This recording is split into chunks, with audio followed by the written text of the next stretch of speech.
This is the group resources video for episode 13 of the BEMA podcast, titled Grappling with God Part 1, which seems to suggest there's going to be a Grappling with God Part 2. Spoiler alert. But this one should be, I would think this would be one of the easier episodes to have conversations about. You've got the whole life of Jacob. You've got all kinds of fodder to use for discussion, all kinds of crazy stories. One of the resources that is not in the show notes because it's come out since we published the episode is just a phenomenal study. It's in Rabbi David Foreman. He made a book. It's called A Parashah Companion, Genesis, A Parashah Companion. And it's just that. He's created a book that goes along with the weekly Torah readings and gives some commentary in his Parashah companions. He's writing out all of Torah. He's got Genesis and Exodus out right now as we speak. But the Genesis one goes to the life of Jacob and just makes some dynamite observations. But there's lots of stuff to discuss there. I think one of the big points of this conversation, that's kind of a two-part conversation, but a big part of this conversation is the idea of chutzpah, the idea that God, and the idea that everybody's different. Abraham was different than Isaac. Those are different men. Jacob is different than all of them. Jacob didn't take after Abraham. Like, they have different qualities that overlap, but they're not like their fathers and their grandfathers. They're all different. And Jacob is this really weird character. You can't pin him down. He's not good. He's not evil. He's this slimy kind of like in between, growing up, evolving, developing, insecure, like all the things. He's human, which is it's probably one of the big ideas of this episode. He's human. He's like many of us. And so part of what we wanted to say is that there's a spot, like God's not looking for people that just follow the rules and do all the things, and God's looking for people that have chutzpah. God's looking for people that want to get in there and wrestle. There's something about Jacob. There's some quality about Jacob where God prefers that fiery, I want to get after it, to the, I'm just going to apathetically follow the rules approach of Esau. Now, there are some people that listen to this episode and they're like, but I relate to Esau, so is there a place for me? Which is me, by the way. I'm not a Jacob character. I might come off that way. I'm not. I'm very much an Esau. And that's part of my wrestling match. Because part of my wrestling match is I would prefer to play it safe. I would prefer to not have the chutzpah. I would prefer to...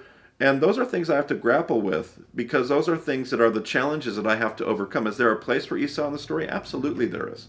And in fact, we won't talk about it in the podcast, but Esau shows up and plays the hero at a critical point in the story. The nation of Edom plays a different part in the story.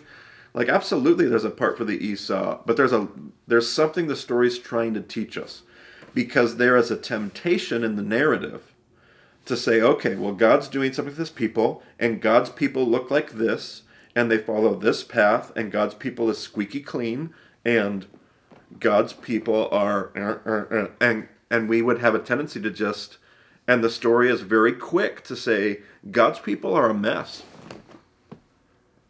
God's people are messy. God's people are not perfect. But God's people have something that God wants to use. And no matter whether we're a Jacob or we're an Esau, that is a truth. That is a transcendent truth that I think we can all wrestle with. We all have a life that's messy on one level or another. We've all made mistakes. We all have had moments where we don't color inside the lines, where we don't match up to all the things that we feel like we need to be. And there is something inside of us, and there is a place in the story of God for me and for you, for the Jacobs, for the Esau's, for the crazy hair on fire folks, for the folks that are reserved and the last person out of the room. There's something that God, I think the bigger lesson is that there's something that God wants to take that's inside of you and use for the thing he's doing in the world. So that's part of the lesson here. Obviously, there's just this is one lesson where we're starting to cover bigger pieces of Genesis, right? So we cover like 5 or 6 chapters of Genesis in this episode. There's lots there. As far as a head question, pick a story. Dive into the story and kind of an intellectual, rigorous discussion. Obviously, Heart questions connect with the story. Basically, what I just said 2 minutes ago. We all know what it's like to be Jacob. We all know what it's like to be Esau. We all know what it's like to be not enough or not the right type or whatever it is that we're like not match up to the religious box.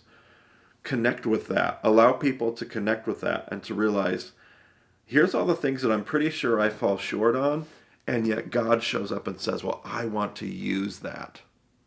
Talk about that. Have a discussion about that. And then the hands question. Man, the hands question is a little tricky. Who knows what the hands questions should be? Maybe that should be your question this time. What are the hands questions? What's the application of this? And just see what people say.